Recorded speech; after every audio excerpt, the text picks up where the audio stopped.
Sir, let me say this. Sir, let me say this. You were arrested and you had a blood draw for this matter. And you did not contact the court to find out when your court date was. So while your attorney has indicated that you didn't know that you had an outstanding warrant. All right, folks, buckle in, because this case is not your average courtroom shuffle. Today we're diving into the city of W versus Tony Curry Jr., a man who swears he didn't even know he had a warrant hanging over his head. But here's the catch. Police records, court notices, and even a blood draw suggest otherwise. So which is it? An innocent mistake? Or someone dodging responsibility until the law literally pulled him over? We've got an attorney fighting for leniency, a defendant juggling jobs, 3 kids, and conflicting stories about where he even lived, and a judge who's clearly running out of patience. Trust me, you'll want to stick around for this one because by the end, a $5,000 bond will change everything. Let's break this down. Of the city of Wyandotte versus Tony Curry Jr., 232-431 ABCD. And counsel, your opinions, please. Good morning, Your Honor. Excuse me, good afternoon. Christopher Shemke appearing on behalf of my client. This time we consent to the matter being heard via Zoom. All right, thank you. And Mr. Curry, can you please state your name, please? Tony Michael Curry Jr. All right, and counsel, we ask the arraignment. As the arraignment, we waive formal reading. My client stands mute. The court will waive the formal reading, enter a plea of not guilty for purposes of the arraignment, and then we will schedule this matter for pretrial on May 14th. Second, he's like, that's it, Charlie. 15. Oh, the state of Michigan, I'm so sorry, May 15th. 8:40. Oh, sorry. At 9:45. At 9:45 a.m. Counsel, ask your bond. Yes, as the bond judge, I did speak with my client. He indicated that he's unaware that he had an outstanding case. He was pulled over and he was very cooperative with the police, but he is gainfully employed. He does landscaping. He resides in Brownstown. He has 3 kids, ages 2, 8, and 15. We're respectfully requesting any leniency when determining an appropriate bond. We would ask consideration for a personal bond in this matter. He does assure the court that he will not duplicate the error that he made by not getting this matter squared up in a timely fashion, but will absolutely appear at any and all future court dates. Thank you, Judge. Now this is where things get interesting. The defense paints Tony as a hardworking father, 3 kids at home, steady job in landscaping, and supposedly just a guy who forgot to clear up an old case. On the surface, it's a sympathetic picture. But let's not forget, courts take missed appearances very seriously. When you fail to show up, the system sees it not as a small mistake but as a red flag. So while his attorney is asking for leniency, the judge is already mentally tallying up those no-shows. Here's the question for you. Should family responsibility and employment weigh more than a track record of missed court dates? Drop your thoughts below. Okay, so sir, when did you move to Brownstown? 4.5 months ago.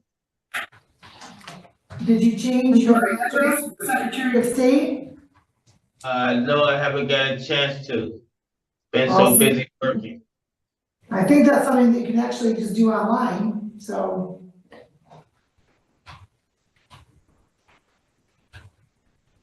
And are you on bond in any other jurisdiction, sir? I can't hardly hear you. It's too loud. Are you out on bond in any other jurisdiction? What you said? Are you on bond in any other jurisdiction? Do you have a bond through any other court? No. I don't think so. How long did you live at the home on 2nd Street in Ecorse? What you said? How long have you been living in Ecorse? That was last year. Okay, I moved there last year. It was in Texas. You were in Texas. When were you in Texas? My wife is a truck driver, and I went on the road, over the road with her. Okay, so when were you in Texas is my question, sir. You said how long? When were you in Texas? What year? Um, the end of last year. Okay, so you were living in Ecorse when this notice was sent out to you, sir. But not only that, you had contact with the police department and you were arrested before you found it out, right? Did you contact the police before you found out? That's all I can say. When was that? And here's the hammer. The judge isn't buying the "I didn't know" defense. But because Tony wasn't just mailed notices, he had direct police contact, he was arrested, and he even had a blood draw tied to this case. That's not something you just forget about. The court's logic is simple. If you've been arrested and released, the responsibility is on you to follow up, not on the court to chase you around Texas, Michigan, or anywhere else. This is a turning point, because the judge has moved from listening to Tony's excuses to actively dismantling them piece by piece. Classic courtroom shift from sympathy to scrutiny. I thought we were gonna take this part of the last. Sir, let me say this. Sir, let me say this. You were arrested and you had a blood draw for this matter. And you did not contact the court to find out when your court date was. So while your attorney has indicated that you didn't know that you had an outstanding warrant, that is on you, sir, to have contacted the court to see when your court date was. Not only that, this court sent notice to you at your home on 2nd Street in Ecorse, and you didn't show up. I ain't stayed in E-course since the beginning of last year. Sir, we sent notice to you, I'll tell you the date we sent notice to you. We sent notice to you on December 12th of 23, while you were still in Ecorse, for your court date for January 2nd of 2024. I wasn't in E-course that area. I was in Texas that time. Sir? So we left right you after. chase people, sir, the court doesn't chase people around the country to find out where they're at. You had police contact, you were then arrested, so it was incumbent upon you to follow up, and you did not do that. No, I didn't. You're right. How is it that you're in custody today, sir? Yeah, John, he was stopped. It was a vehicle stop, and they found that he had an outstanding warrant, and they took him to custody. Okay, and sir, you even posted a bond. The court's going, that now has been forfeited, the court's going to order a $5,000 10% bond on count A. And so was your client a passenger in the vehicle? We didn't have a dialogue regarding the nature of where he was in the vehicle. Sir, where in the vehicle were you when you were arrested today?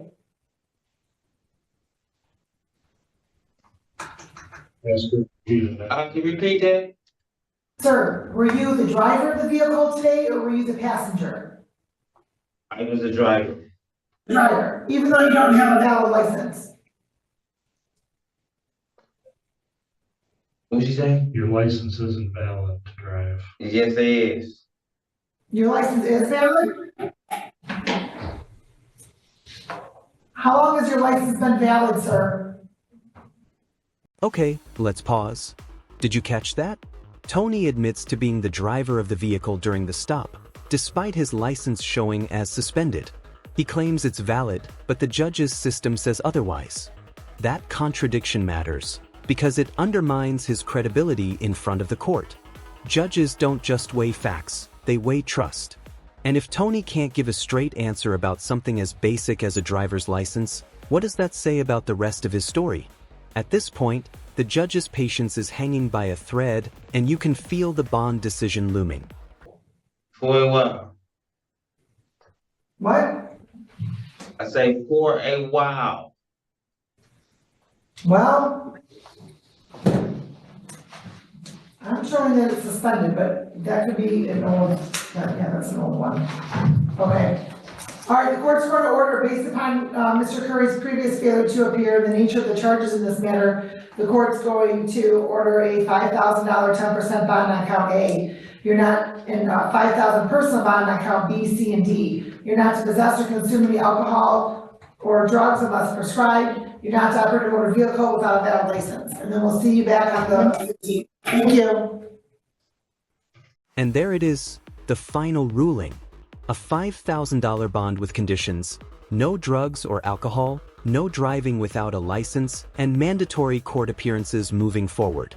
For Tony, this isn't just about money, it's about trust. The judge made it clear, past failures to appear mean stricter terms now. And this case highlights a bigger question. How much leeway should courts give defendants who say they simply didn't know? Was Tony genuinely overwhelmed, or just avoiding accountability until he got caught? Let me know what you think.